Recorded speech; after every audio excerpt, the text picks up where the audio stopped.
প্রিয় ভিউয়ার্স, আমরা চাঁপাইনবাবগঞ্জ জেলার শিবগঞ্জ উপজেলার পাঁকা ইউনিয়নের বন্যা কবলিত এলাকার বন্যার পানি দেখতে যাচ্ছি আমরা। রাস্তার দুধারে অনেক বন্যার পানি।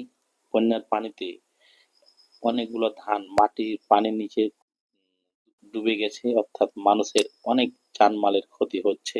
এই যে দেখতে পাচ্ছেন রাস্তার ধারে বন্যার পানিতে সব ধান মাটির পানির নিচে তলায় গেছে। এই যে এই বন্যার পানি দেখতে উৎসুক জনতার ভিড় আমরা দেখতে পাচ্ছি। দেখতে পাচ্ছি অনেক দূর দূরান্ত থেকে লোকজন বন্যার পানি দেখতে আসছে। আর গাড়ি ঘোড়াতে করে, কিন্তু সামনে পানি, অনেক পানি রাস্তার দুধারে। এই যে আমরা এখন যাব বগলাউড়ির ঘাট।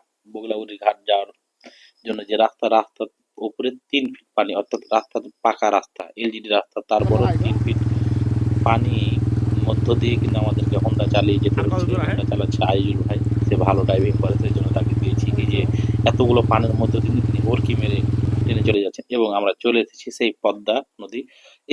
এই যে সামন দিক থেকে ফরাক্কা নদী, ওদিক থেকে পানি আসছে দেখতে পাচ্ছেন।